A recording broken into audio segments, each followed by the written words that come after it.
Hello everyone, আসসালামু আলাইকুম। Welcome back to Maha's kitchen. আজ বানাবো মেডিটেরিয়ান চিকেন কাবাব, যা একটি লাইট, ডিলিশিয়াস, হেলদি এবং flavourful recipe with colourful vegetables এবং ইজি ডিনার রেসিপি। আরও নতুন ভিডিও দেখার জন্য আমার ইউটিউব চ্যানেলটা লাইক এবং সাবস্ক্রাইব করে নিয়ে আমার সাথেই থাকবেন এবং ফ্রেন্ডস অ্যান্ড ফ্যামিলির সাথে শেয়ার করে দিবেন। দুইটি চিকেন বেস্ট ফিলেট 1 ইঞ্চ করে কাট করে নিচ্ছি।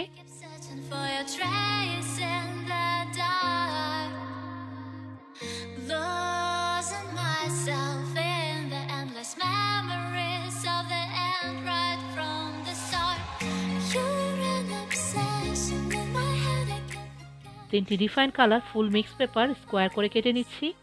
এই মিক্স পেপারকে অনেকে বেল পেপার বা ক্যাপসিকামও বলে থাকে।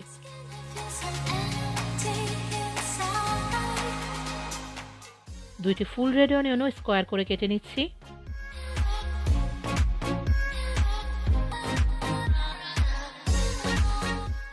চিকেন এবং ভেজিটেবলগুলো দুইটি সেপারেট বলে নিয়ে নিয়েছি। এবার চিকেন এবং ভেজিটেবল ম্যারিনেট করার জন্য সসটা বানিয়ে নিব। এবার সস বানানোর জন্য একটি বোলে নিয়ে নিচ্ছি 1/4 cup extra virgin olive oil, 2 teaspoon garlic powder, 2 teaspoon paprika, 2 teaspoon dried oregano, 2 tablespoon lemon juice, 1 teaspoon salt বা স্বাদ মতো সল্ট এবং 1 টিস্পুন ব্ল্যাক পেপার। সবকিছু ভালো করে মিক্স করে নেব।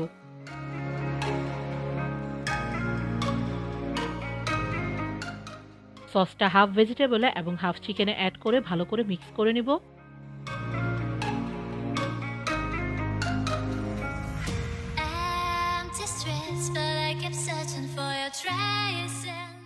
এবার ক্লিন ফিল্ম দিয়ে র্যাপ করে 30 মিনিটের মতো ফ্রিজে ম্যারিনেট হতে রেখে দিব।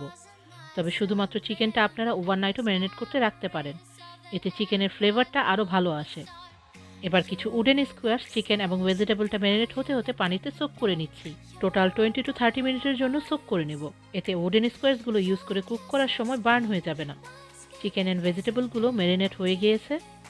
এবার উডেন স্কোয়ারসে চিকেন, পেপার এবং অনিয়ন থ্রেড করে নিচ্ছি। স্কোয়ারসে 3 থেকে 4টা চিকেন পিস এবং রিফাইন্ড কালার মিক্স পেপার এবং অনিয়ন মাঝখানে দিয়ে বানিয়ে নিলাম। আপনারা যে কোনো অর্ডারে বানিয়ে নিতে পারেন।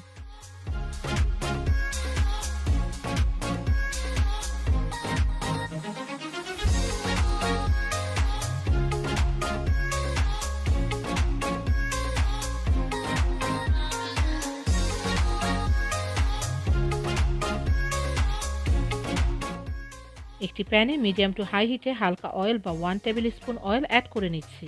চিকেন এবং ভেজি স্কোয়ারসগুলো প্যানে দিয়ে 6 টু 7 মিনিটের মতো ইচ সাইডে কুক করে নিব, বা যতক্ষণ না চিকেনটা ফুললি কুক হয়ে যাচ্ছে ততক্ষণ কুক করে নিব এবং মাঝে মাঝে উল্টিয়ে সব সাইডে কুক করে নিব। অথবা একটি প্রিহিট ওভেনে 180 ডিগ্রি সেলসিয়াসে 10 টু 15 মিনিটের মতো ইচ সাইডে বেক করে নিতে পারেন, বা চিকেন পিসগুলো ফুললি কুক না হওয়া পর্যন্ত বেক করে নিতে পারেন। তবে চিকেনের সাইজ অনুযায়ী সময়টা কম বেশি হতে পারে। আর লেফট ওভার ম্যারিনেটগুলো ব্রাশ দিয়ে চিকেনের উপর লাগিয়ে নিচ্ছি এবং ভালো মতো কুক করে নিচ্ছি।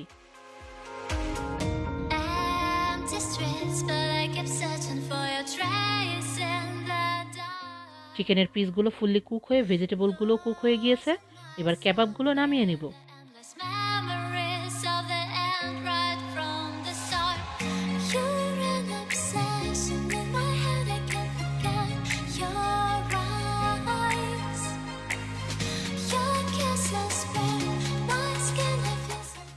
রেডি হয়ে গেল মেডিটেরিয়ান চিকেন কাবাব। এই মেডিটেরিয়ান চিকেন কাবাবটি রিয়েলি টেস্টি এবং টেন্ডার। এই কাবাবটি যে কোনো রাইস, সালাদ, পটেটোস বা সসের সাথে সার্ভ করতে পারেন। আশা করি ভালো লেগেছে। ভালো থাকবেন সবাই। আল্লাহ হাফেজ। Thanks for watching my video. আশা করি আপনাদের ভালো লেগেছে। যদি ভালো লেগে থাকে লাইক করুন এবং সাবস্ক্রাইব করে আমার সাথেই থাকুন। বেল বাটনে ক্লিক করে নতুন আপডেটের অপেক্ষা করুন। থ্যাংক ইউ সবাইকে।